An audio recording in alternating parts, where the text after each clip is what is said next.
cheer! Give a cheer! Give a cheer! Equities are finally here! Yay! Yes. At the Nevele. At the Nevele. You like sound with that thing? That's right. You're being recorded as of this moment. Hey, I'm having fun! The way we usually do. She left that part out.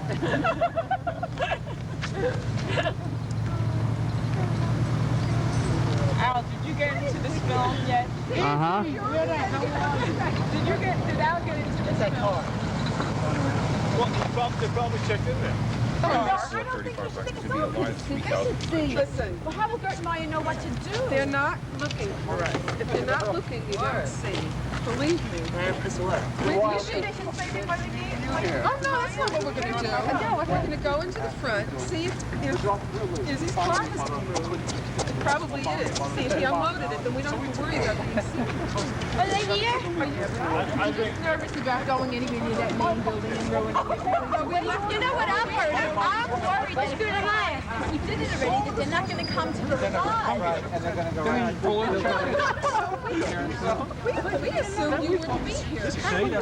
We came here, we just decided Someone has to go. To hear all these negotiations about whether to go into the lobby now or meet Gert and Maya, or what will happen. It's the Geneva Conference. Bonnie, do I need my camera now? Well, they will be if we go up there and find them.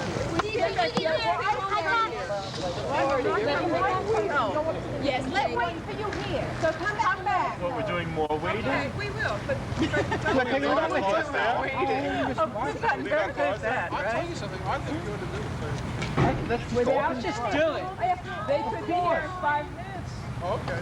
they could be here in 20 minutes. But I think they won't come back here. They're not going to come I'll back. tell you why, because we asked the guards, no one knew anything about it. Okay, so go wait for Gert and Maya and see if you can get them to come back here. Go back to Maybe you have to stay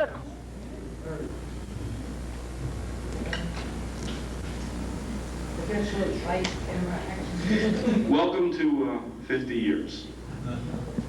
By the way, before I get into my little opening comments, I just want you all to know, so that you'll all feel nice and relaxed, that everyone will be called up tonight. Whether you're in a skid, whether you're not in a skid, whether you're small, whether you're big, you'll all be called, because I know everyone has something to say. So while we're all standing up here and being funny, the rest of you could be thinking. And the length of time is dependent on the body weight. That's true. Exactly. It's not important that you speak at great length. It's not important that you speak at great length. It's just important that you say something, and don't worry, because I'll be here to help you. Watching you. So, I know that now that I've told you all that, you'll enjoy every moment. Ethel and Iz, I'll bet that you never believed 50 years ago when you got married that one day Ethel Citron and Isidore Lefty, Ethel Carlin and Isidore Lefty Citron would be sitting here today. Did you? You're a radiant couple, and you're successful in every fashion of the word. And we'd like to start by wishing you a very healthy mazel tov. Thank you. We hope you enjoy the evening. You deserve it. And to take a little of the tension away, because I see you all very nervous. I've never seen the crowd like this before. It's amazing. What I'd like to do is, why don't we all gather around? This time we're going to give a double cheer. Not a single cheer, but a double cheer. So if you would come up, please, and make a circle. You sit.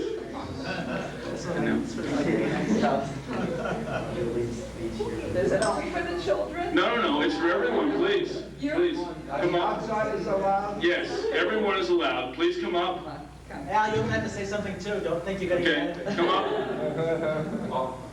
I feel as though getting married.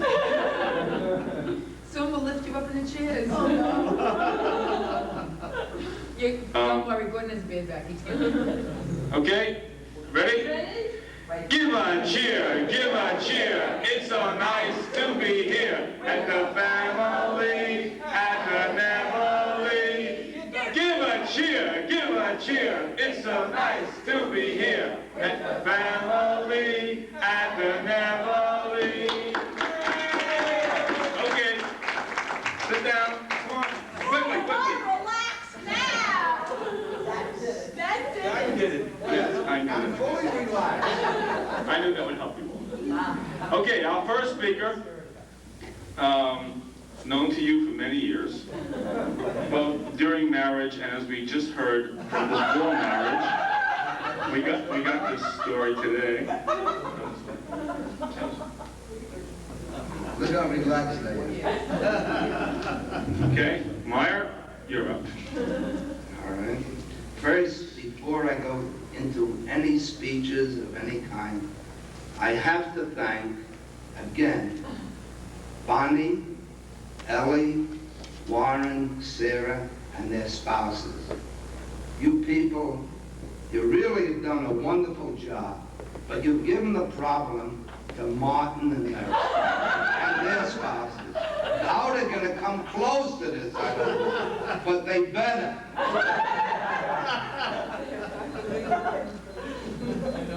How about a barbecue?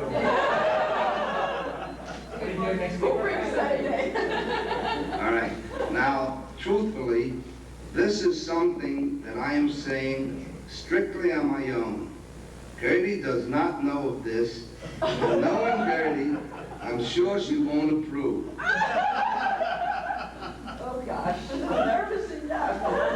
Only 5 people here tonight know of the following statement that was made.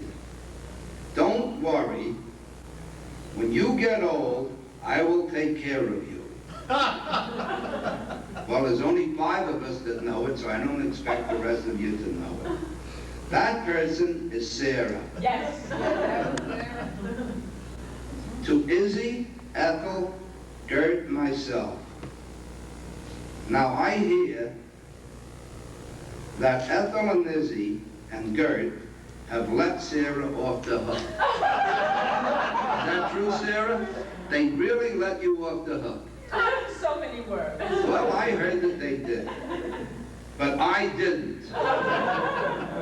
Now, in front of all of you, as witnesses, I am also letting Sarah off the hook.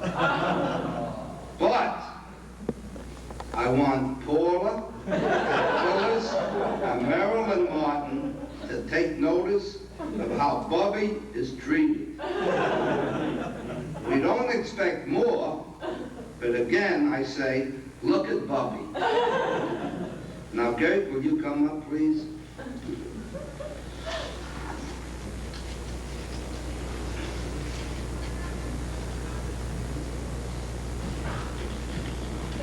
As if we don't know who you are.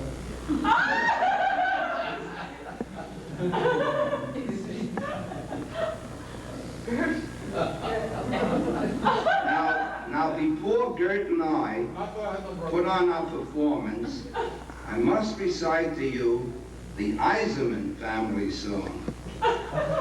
It's called The 3 Musketeers. Gertie and me and Bubby make food at the Nevele.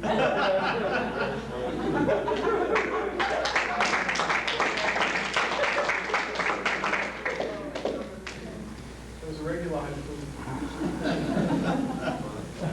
All right. Good. I think he's as well as Gertie. Actually, I think mine seems as well as you, Gertie. Now, As well as you true. too. True. All right, now as you see, I'm no longer a Maya, I am Izzy. And this is my lovely wife, Hun. Now you all know who Hun is. Okay. Hun,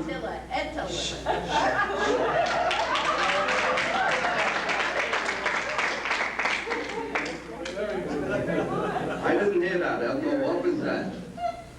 And what? Attila is not pronounced Attila, pronounced Hun Attila. And I never heard Izzy call you Hun Ettala. Your name is Hun. Listen, I was named after Buffy Attila. Does Izzy know that? Because he always calls you Hun. All right, let's continue. Ethel, enough already. Now, I am Izzy. Hun, I had a wonderful day today. I went to the sub-basement of this very, very old building. Then I climbed to the roof. And I had to climb all over pipes and all kind of junk to get the information I need for a blower system. Hun, I also had a great day today at the Senior Citizen Center. I saw Harry and Michael walking home. Also, I have a wonderful table for lunch.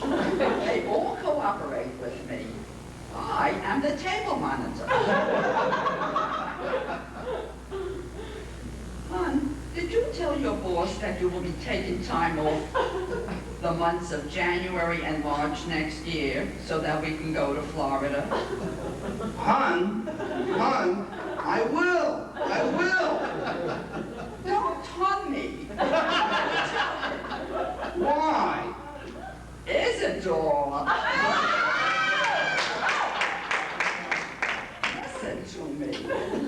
It was your idea to go to Florida. And you know how we upset Gert and Maya when we gave them the news.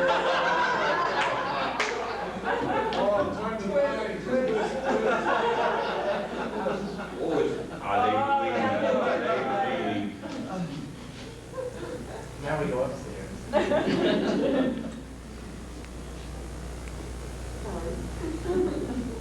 Gert, did you hear what I heard?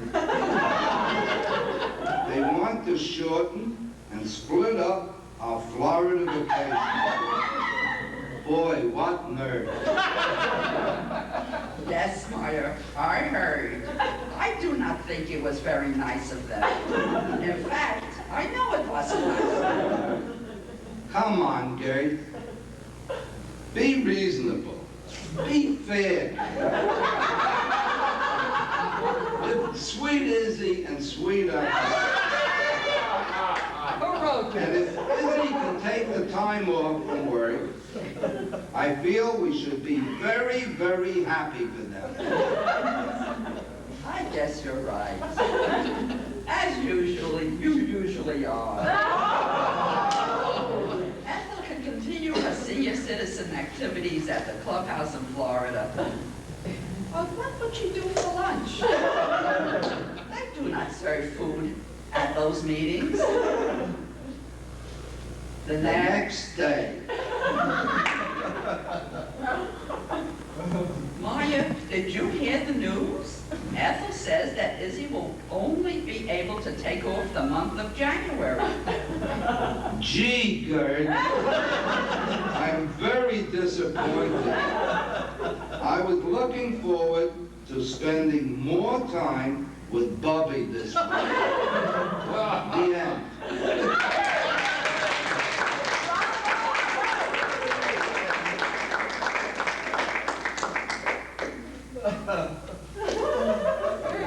Come back to follow, huh? Very good. Who wrote that? Maya did it all by himself. Bucky wrote it.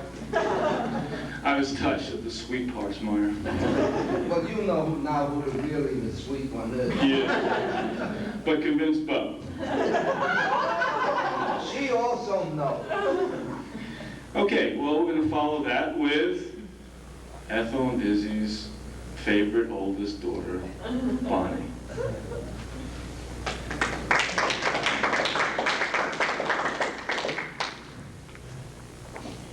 You remember how we all played the trivia quiz this afternoon? Well, this quiz is called Family Trivia. You know how well we all did at the Nevele quiz this afternoon?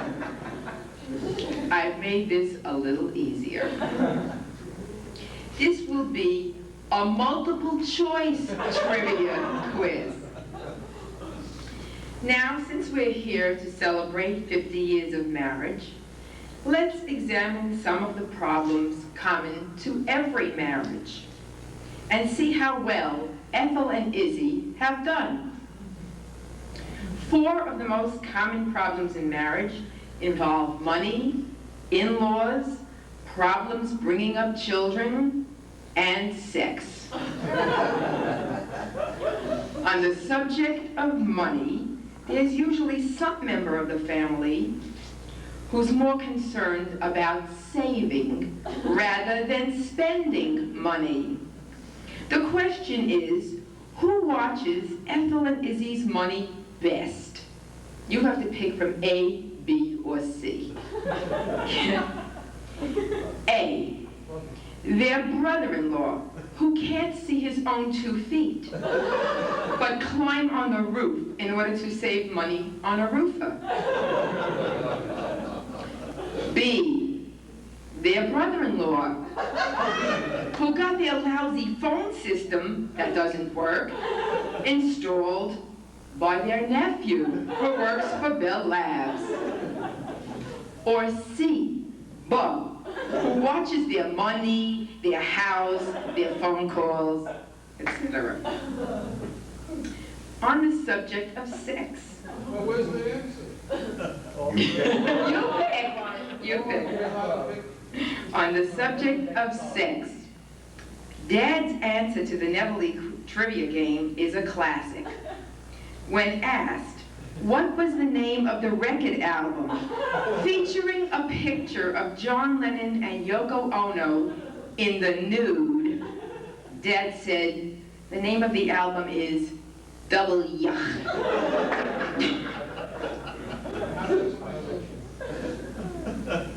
Actually, once Dad went to a business convention, and a beautiful, sexy-looking woman approached him and said, do you want to party?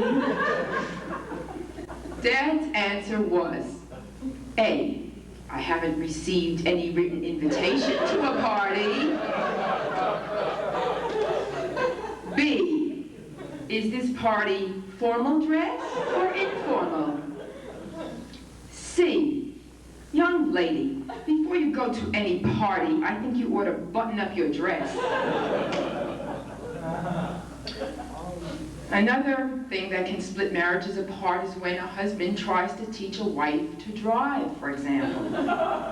I remember one summer when I was about 8 or 9.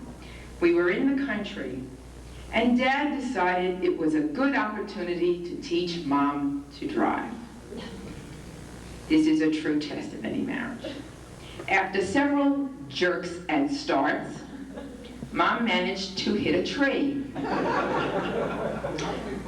Which of these responses do you think Dad made?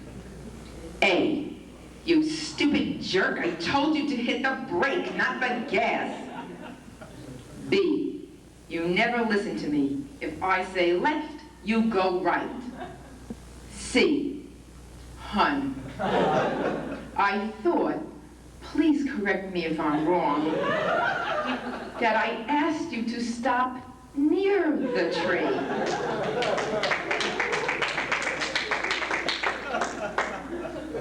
On the subject of relatives, when people get married, they suddenly acquire an additional family, and these are called in-laws. In this question, you are asked to determine which of Dad's relatives Mom likes the most. This is a little rhyme. A, her sisters-in-law, Celia, Rosella, and Claire, who walked around without a care and needed a ride to every affair. B, her father-in-law, Max, who liked to relax. She thought he had gall because he worked not at all. Or C, munchkins are creatures small and round as nephew and niece Arlene and Al. Let's be fair. After all, Dad inherited a set of in-laws too. Which one is Dad's favorite? A, his friendly, warm, vivacious sister-in-law, Leatrice.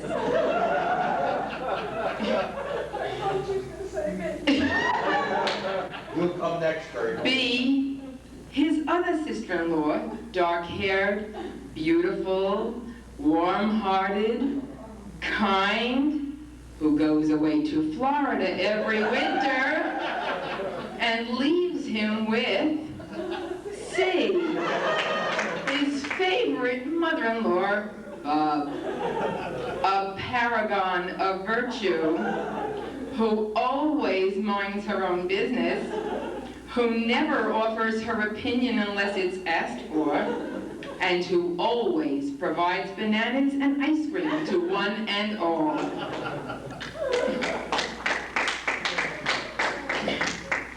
Finally, raising children is a difficult job for any set of parents. On which one of the children do you think they did the best job? A, Warren, whose favorite hobby was to shoot rats in Marine Park with his bow and arrow, and whose favorite book still is 10 Ways to Skin a Dead Cat.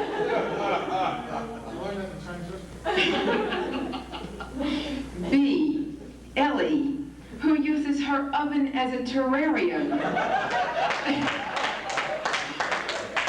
doesn't clean her soap dish, and to whose house Mom has to bring her own toilet paper.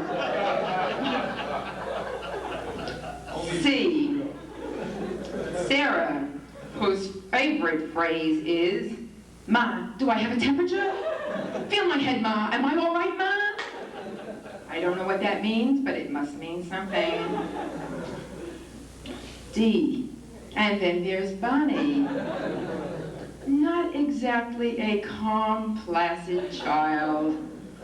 I believe the expression that Gert once used was tough as nails. Who took delight in torturing her younger brother and sisters, and particularly needed a lecture every week on how to be nice to Ellie.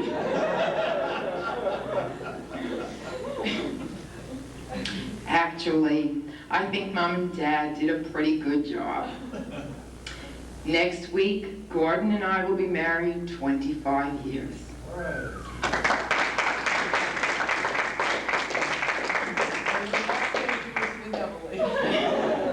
Wait, did Marcy, Adam, and Wendy hear about our 25th anniversary next week?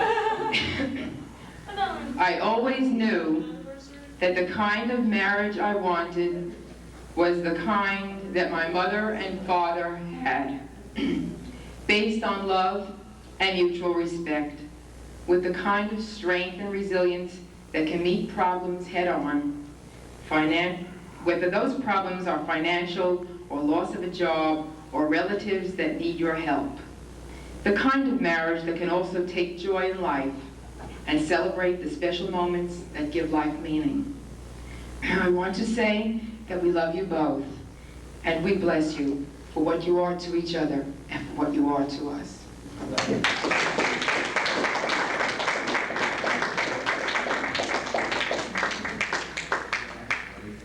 That was beautiful. Very nice. Look up. As usual, written in the car on the way to Denver. Yeah. Okay, very nice. The next person to be called upon will be an unusual family member, a famous non-son-in-law. Lou.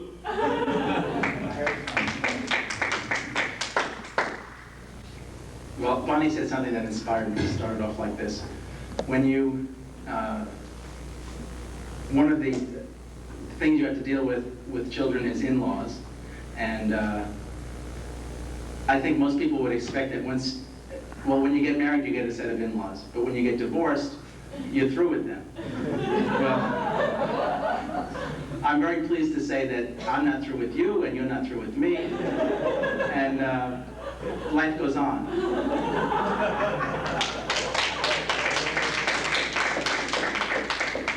This afternoon at the trivia contest, when we arrived, we were all wearing our T-shirts, and a woman walked up and said, whose anniversary, who's it? So we introduced her to Ethel.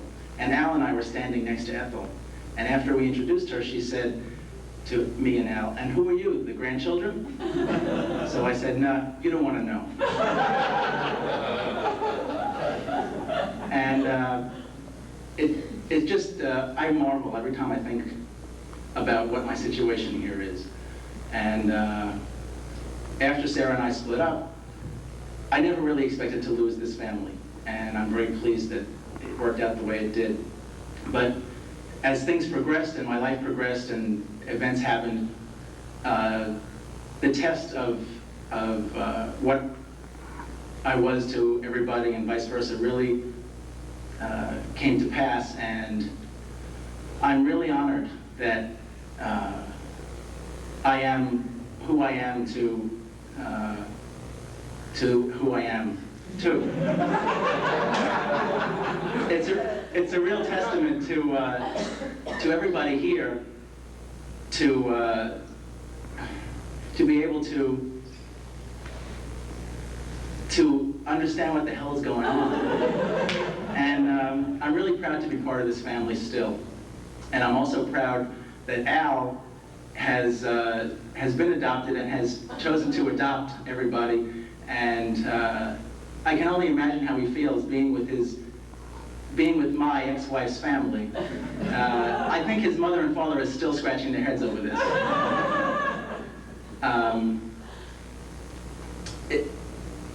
I just blanked out. Well, the truth is that it's a testament to Ethel and Liz, because everybody in this room is here because of you, one way or another. And I'm really pleased to be where I am. And the only thing that I think we have to do something about is Bubby trying to fix Al up with Susie. But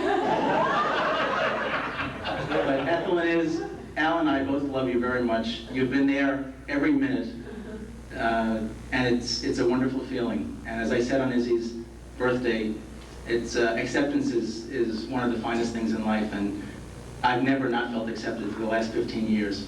And I love you both very much. Thank you.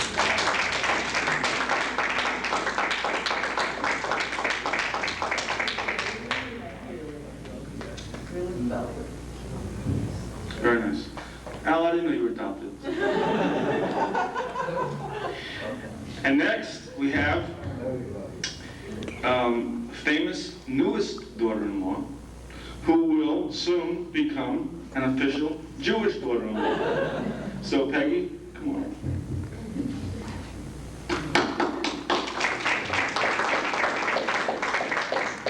That's my one.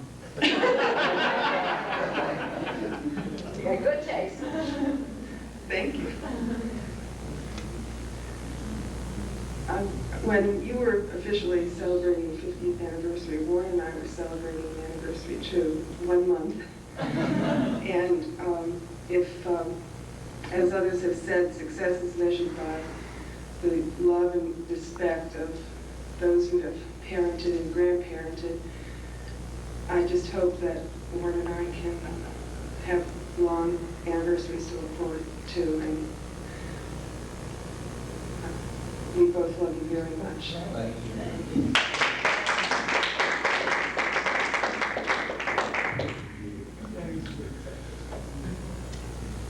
Very nice. Peggy, can you step up one thing? I need to grab you. Over there? It's all in the family. Incest begins. See, it's really not that difficult, David. But I'm not ready for you, David. I'm going to let you sweat a little more. Okay, and now we bring up the famous couple who came all the way and I really think that they deserve a big hand. The famous doctor and famous Lush in the South. Please, let's all thank very much Martin and Phyllis.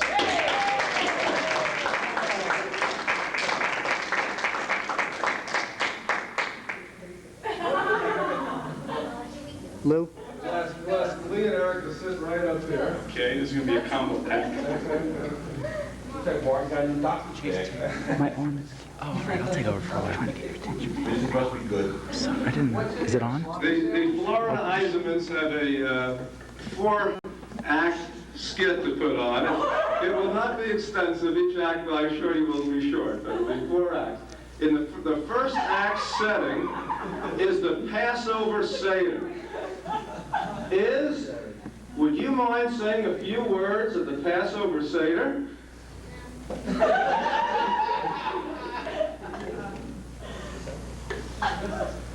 King Arthur was looking at all his knights.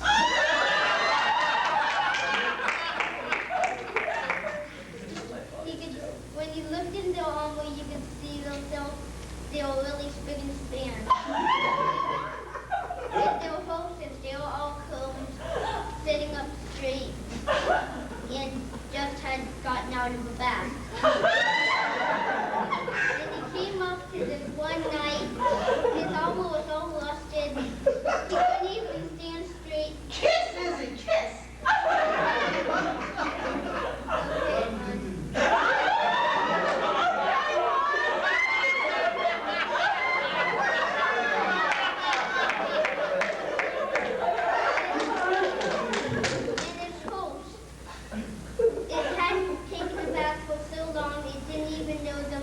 The meaning of the word back. Then he looked up and said, why is this night different from all other nights?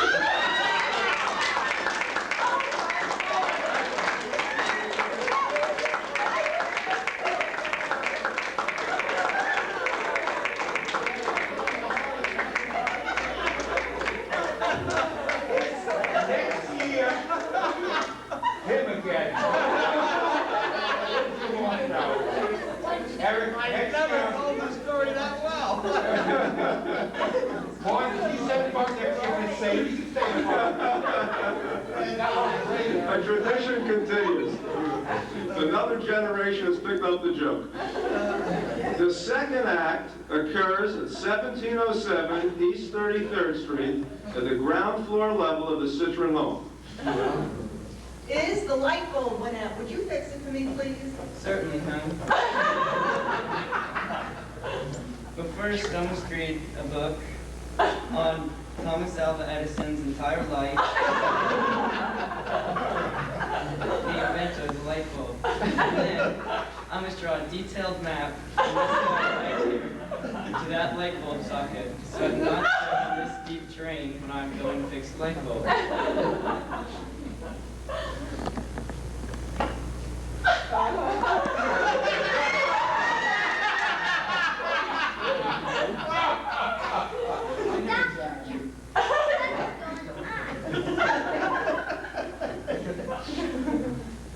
That Izzy is a real machinist.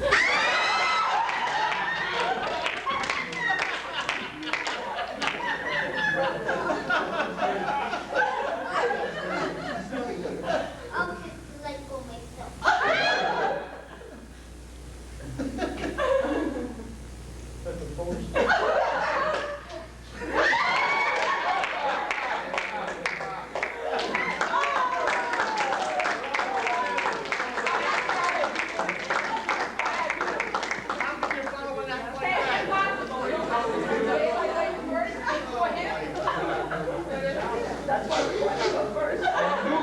Superstar is born. Eric, you were great. My pills need a few minutes to get ready for the next act. So Aunt Paula requested for me to tell this joke. It was this strip though. And he was super thirsty. So he came to this ball and he asked the ball guy if he could have a whiskey. said, yeah. So we gave him a drink, and then he started drinking. And then this guy rode by on his horse and said, everybody hide, Big Joe's coming. So everybody ran and hid, and then the drifter just stayed there because he didn't have anywhere to go. And then this 8-foot guy rode through the wall on a buffalo, and he threw the guy up and over the ball, and then he said, give me your whiskey. So he gave him a bottle of whiskey, and then he tore the cap off with his teeth, and then he started to drink the bottle. Then he threatened to eat the bottle, and then the ball, and then the drifter, super skilled, and goes, one another one. And the drifter, and the big guy says, no, I hear Big Joe's coming.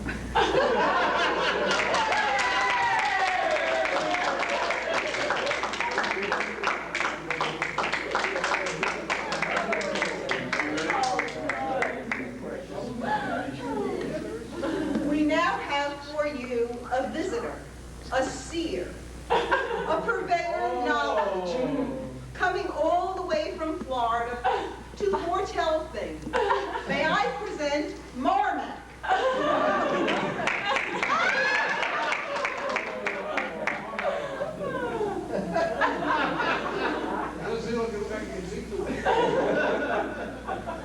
I hold in my hands these envelopes. They have been hermetically sealed in a pickle jar since we left Florida. No one has seen these. No one knows what's inside. But by divine faith, Marmac will reveal the questions to the answers. Here is the first envelope. The first envelope. The answer is the colors red, white, and blue. Red, white, and blue. Red, white, and blue. Gin, give a little breath. What do an American flag and Ethel's hair have in common?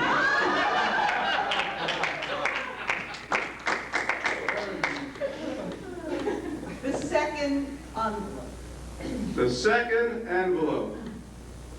I'd love to sleep at your house. I'd love to sleep at your house. I'd love to sleep at your house. Yes, indeed. What words has Ethel never said?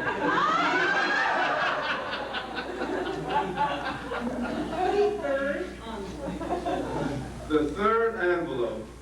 Izzy's teeth. What got the Citron and Eisenman family into more restaurants and hotels than Master George and Dinah Card combined? Show them your teeth, hon. The next 85. 85. 85. What is Izzy's golf score when no one is with him, and his bowling score when someone is? 85. I now hold in my hand the last envelope. May one of Bub's matzo balls fall on your toe and break it. May Leitra sit next to you at the next family outing.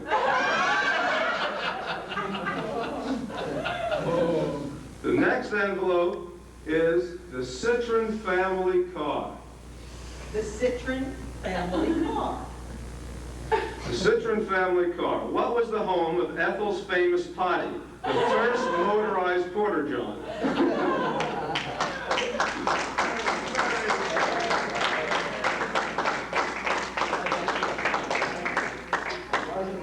That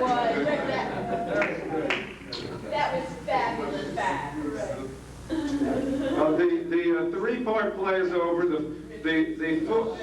The last part will also be brief, but this is the only serious part. The Eisenmans feel blessed, and I particularly, to have grown up in a home like I did, Not only do I feel blessed with my parents, I feel very blessed to have had almost a second pair of parents in Izzy and Ethel. And there aren't many people who grew up in a home as loving as these 6 of us cousins did, and I really think that we're very fortunate indeed. There aren't many aunts and uncles who have driven up to Cornell, like Izzy and Ethel did, leaving at 6 in the morning with my parents, coming there for 3 hours, coming back in the car, driving back for 5 hours. The poems and essays Ethel helped me write, the bowling and golf Izzy did. We really feel very fortunate. And I've told my parents many times how much we all appreciate them as parents and grandparents, but we'd like Izzy and Ethel to know that the Florida Eisenmans, both generations, truly appreciate you both as a fantastic aunt and uncle, and we're happy to be here to share this special occasion with you.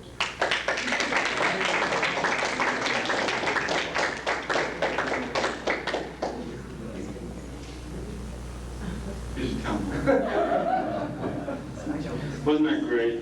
Let's give particularly the Eisenmans from Florida another hand, and particularly Eric, who was fabulous. That was great. It's amazing how the artwork runs in the family. Okay. Just great. Eric, you're great. You're great. Okay, let's move along and introduce Ethel and Izzy's favorite youngest daughter, Sarah.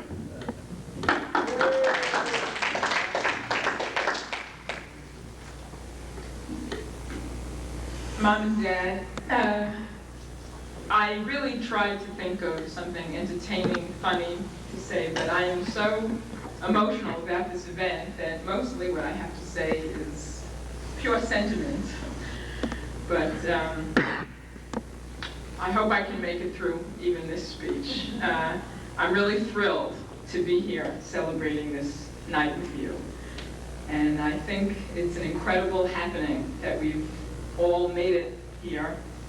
And it's a beautiful, beautiful thing. I do want to reflect back on growing up with you in the house and witnessing your relationship. And it's always been strange to me how little show of anger I've really ever seen between the two of you. I've seen annoyance, I've seen bristling, I've heard a lot of Isidores, I've heard a lot of that kind of thing, but there's not too much real anger that I've ever seen. And it's always occurred to me that it's been quite a phenomenon that your level of argument is on the level of, is there or is there not a word such as dollop? I remember that was a big one.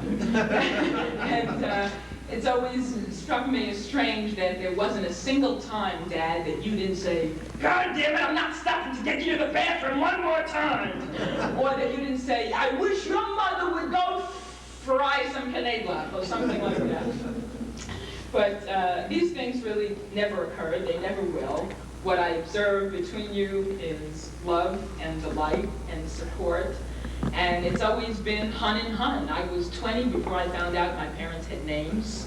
And it's really been incredible to observe the two of you. I also love the stories that you tell about the early years of your marriage. Particularly, I love the story about how you couldn't afford to buy silverware all at one time. And you used to go out and buy it item by item. And I love to think of you, Dad, going to a store with Mommy and looking lovingly at her and saying, you want a fork? And her saying to you, no, I really just want a spoon. And you've been forking and spooning ever since. And I also love the story about how when you were first married, Dad, you worked nights, and Mommy, you worked days, and you told me, Dad, that you used to wrap the arms of your robe around the arms of Mommy's robe to show her how much you loved her and missed her. And I love the differences between the two of you. I remember particularly a trip when you came to Washington and I took you to Great Falls, which is one of the true phenomenons in the Washington area. It's a big waterfall on the Potomac, and you have to drive a ways to get there. And I remember the whole way there, Ma, you kept saying, oh, you don't see a soul, you don't see a person, you don't see a gas station. And we finally get there, and Dad, you step out and you see the falls, and You say, this is inspiring. It's awesome. It transports my soul. And Ma, you said, very nice, let's go. And I could go on, but I did learn a few things from my mother, so I won't. And I do want to say that this weekend is a tribute to your life together, the love, the sharing, the belonging, the closeness that we are all participating in is truly a testament to the home you created and the values you instilled and the lessons you taught all of us about the real joys in life. And Roma had wanted to be here with you very much. And she would have wanted me to wish you all the happiness in the world and to tell you how much pleasure she got from observing the two of you and how fond of you she really was. Having you for my parents is one of the great, great joys in life that I can never express how much it means. I said a lot of things to you, Dad, on your 70th birthday about how I love you and how I think about you. And Ma, your 70th is not too far away, and I'm building up material every day that I live. But tonight, I really just want to tell the two of you how much I love you and admire you and am inspired by you. And I think you have a marriage that anybody would give their right arm to have, and you make it look very easy and very effortless to be so happy and so content and so in love. And again, this is one of the most blessed nights of my life to share this with you. And God willing, the two of you will have each other for many, many years to come to be a haven to each other. Later on, the four kids are going to sing a song to you, and we changed some of the words. It's not original, but the words really say everything that I feel. And I love you both very much. Happy anniversary.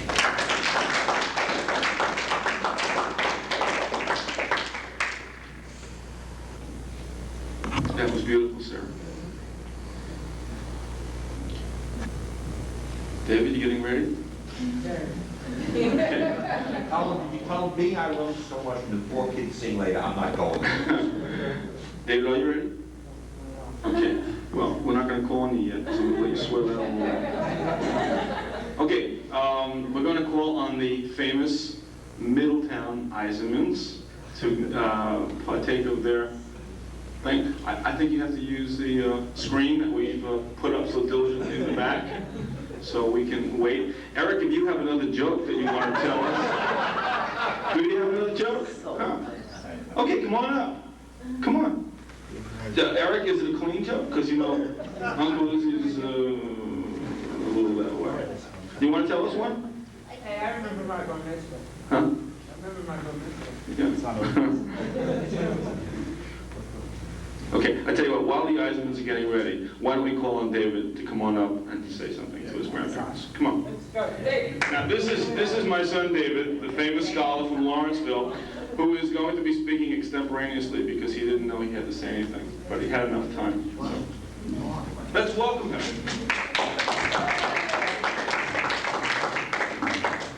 No plus, just throw money. I have a very well affairs beat, not here right now. Right. I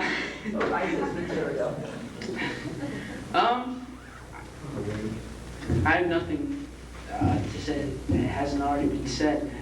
You guys were already married 37 years before I was born. So how about I come back at 75 and start speaking? Is that okay? No. I can't remember my first 4 years, so scratch those. But after that, I've never heard or seen any nicer, more deserved, wanted grandparents in my entire life. And I'm very happy to have you as my grandparents. I love you both.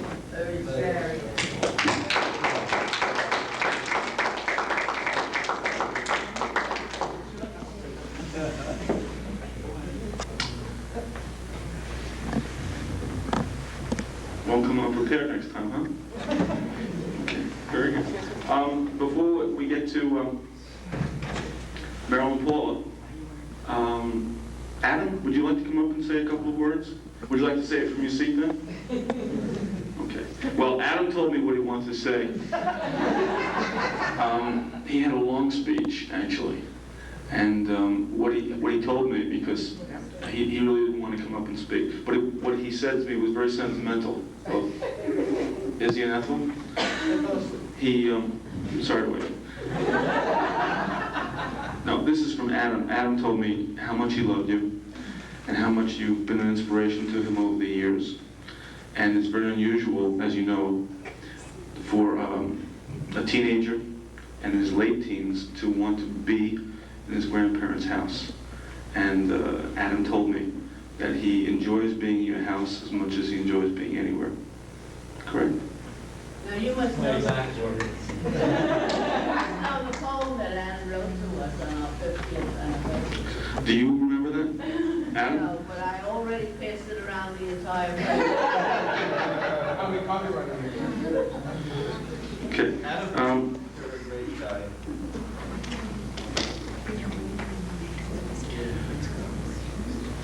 Okay, I think the Eisenmans are ready, the Middletown Eisenmans, so without further ado, you can begin. Oh, God.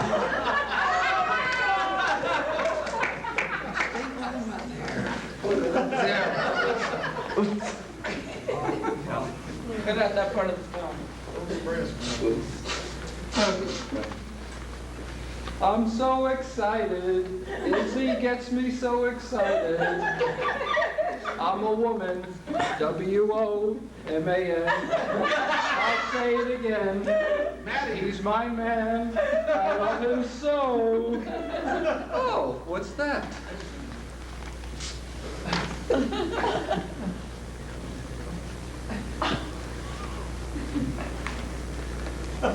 Is this what you're looking for, big boy?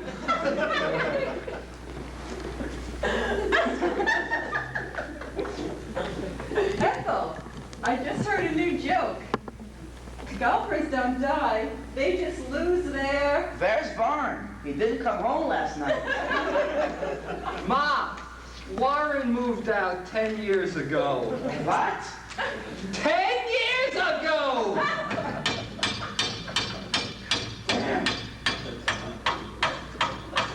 Hello, Gert. Can Meyer wait until 8 a.m. to work on the roof? No, I don't need a ride anywhere. I'll go outside and check for Vaughn while I look for schmutz. There hasn't been good schmutz since the Breslows moved away.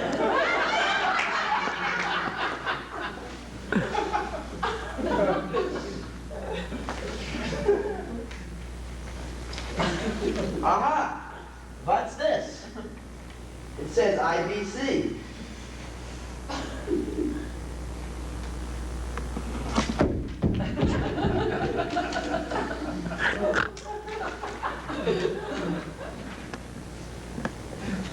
Izzy, look what I found.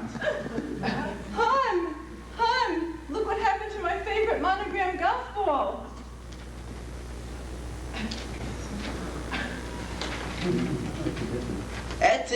Etty, Varn still hasn't come home yet.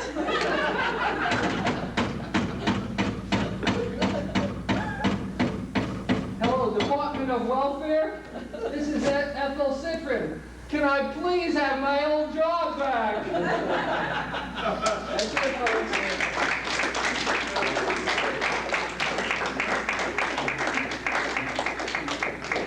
They're great, those eyes. I'll tell you, they're fabulous. Who writes that material? That's fabulous. I don't know where they get that from. Color exact. Okay, now we're going to hear from your niece and escort, Marcy. Grandchild. Right. No, well, cut that and let's go on again. My niece. And anyhow, it's Marcy and escorted by Larry. Come on, Larry, you can say something too. Let's give him a hand.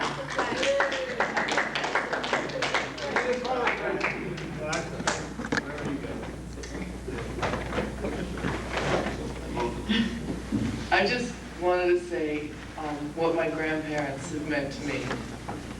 For most young grandchildren, the words grandma and grandpa always brought to mind the fact that when mommy and daddy say no, you can ask grandma and grandpa.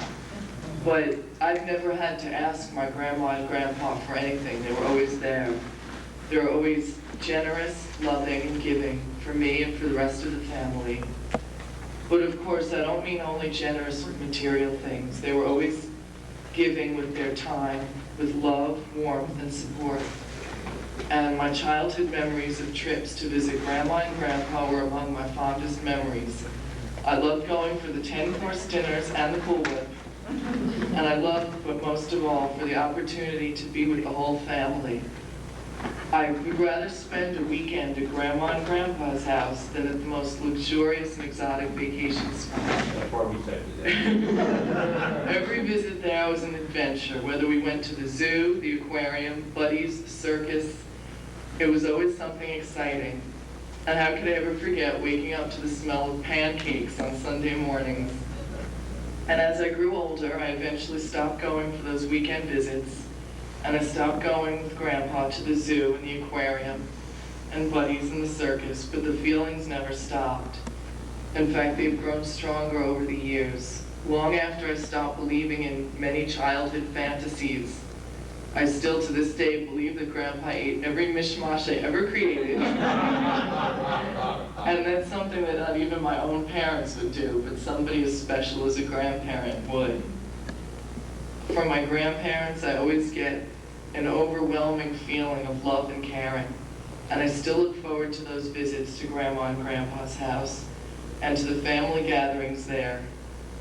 My grandparents have always been a strong force that binds together a family that no matter how far apart its members may be, it's still a family that means such a great deal to me. And that from this family, I feel a love and warmth that most of my friends don't even know. Nobody I know has a family that's as special as mine. And you're two very special people to me, and I love you very much.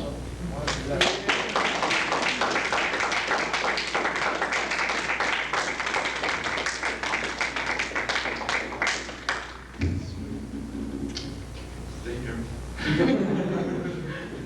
I really had nothing prepared. I just have to say that you didn't tell me this was all part of the deal. I just want to say I am very happy to be here, and I hope all of you will be my family soon. If you're tired of me. Speak to the microphone. I'll write it down if you want. I wish you both the very best. Very much.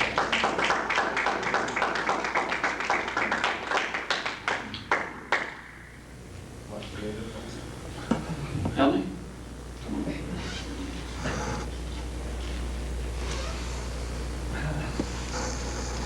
Public speaking is not my forte. My better half does it much better than I do.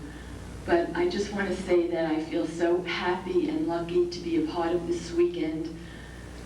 My God, being with 27 relatives and loving every single one of you. And I also feel very lucky to have been raised by my mother and father. The love that they gave me when I was growing up and till this day has been unbelievable. It's true you spilled milk on my head, Mom. I learned it from you. And occasionally when we fought, you'd throw me down on the floor and step on me.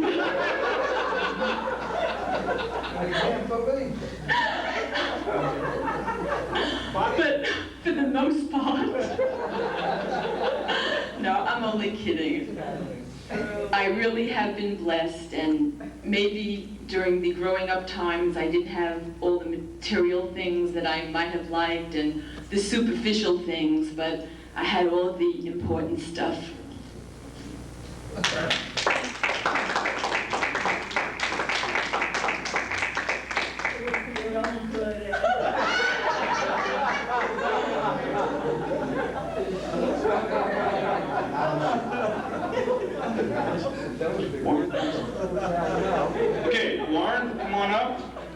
Everybody gets into the act.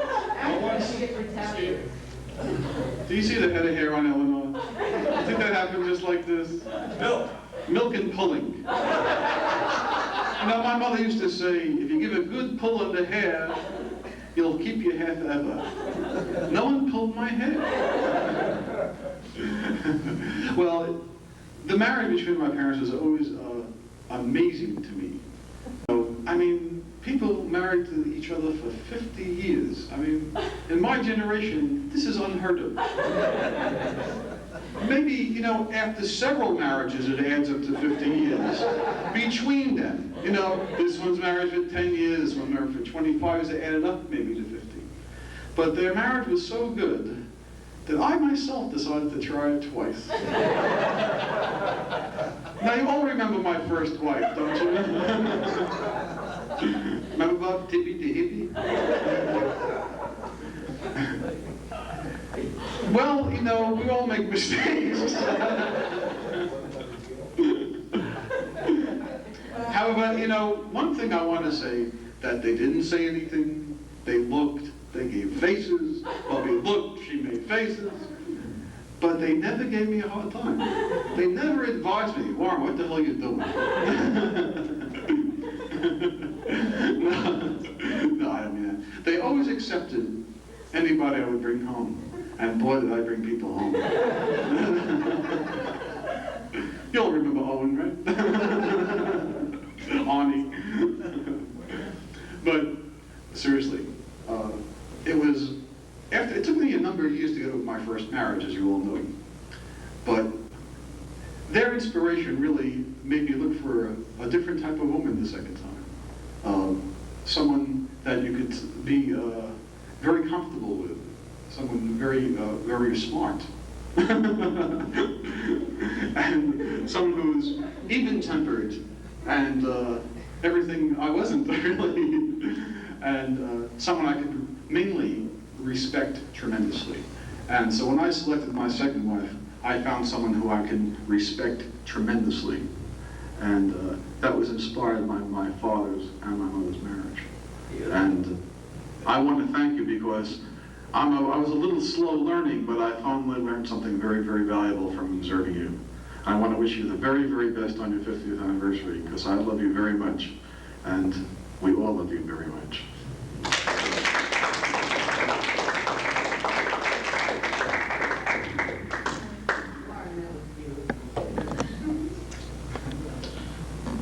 What Warren did was beautiful, what everybody else did was no good. Kidding. Okay, Michael loves to hear bedtime stories. So Mike, come over here. Pull your chair up. Right over here in front of me. Hurry up. Come on. Everything is extemporaneous. Sit down, please.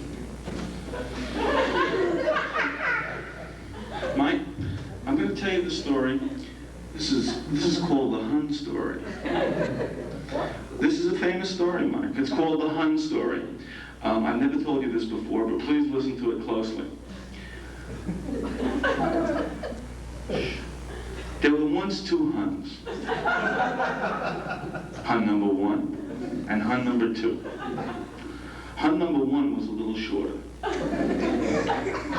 The Huns spent many years together, 50 to be exact.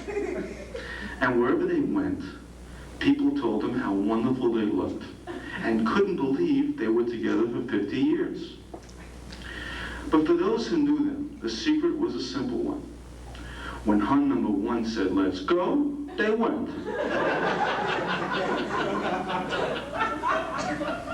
And when Hun number 2 said, "Let's buy it," they bought it.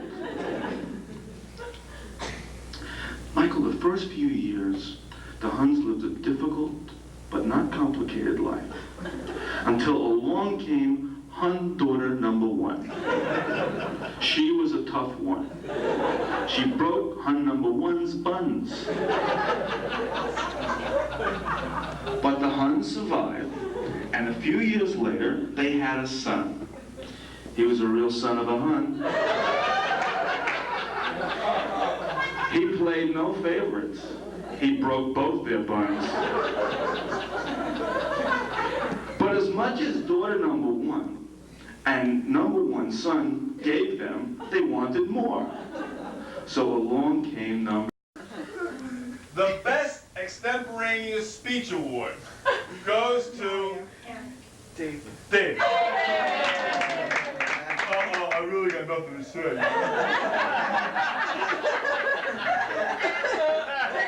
The best invitation. This award is the BS Award. A lot of people didn't win that Understand, award. I'm reading these. I did not, okay? This is called the Ethel and Izzy Award. And it's given to the most inspirational couple, for Ethel and Izzy, who get the 4 most wonderful children in the world.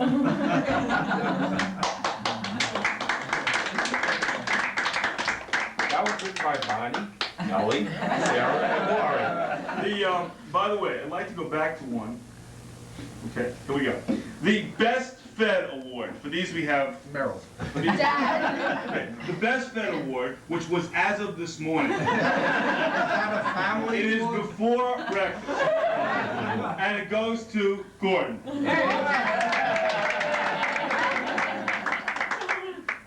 I'd like to say, on behalf of myself, my stomach, I thank you. Show who the prize again. What was the prize? What was the Let me prize? go to the camera, the camera. Dad. That's Oh, I On your face. I just realized you're shooting in one prize. If I don't do this, we won't come out. You can't mix down the other Dad, side. hold it up. Nothing will come out. Nothing will come out. Nothing will come out. Only silhouettes. All right, I said. Really? They won't get it. However, there was, after breakfast, Oh, that Phyllis had the same thing as Martin. I swear I was sitting next to her. Colin, you see, it's no good to go with me. Colin, I'd like to get up to accept something, but I can't move. That's why we gave you the project. Actually, To help you move. Actually, I'm afraid. Would you like to share my pride? Wait a minute. I'm just out of control. Wait, Mark. The Best Jock Award. No, I want to talk about the food award. I am very happy that Gordon, Martin, and Merrill won the food award. I was left out. Yes, you were left out.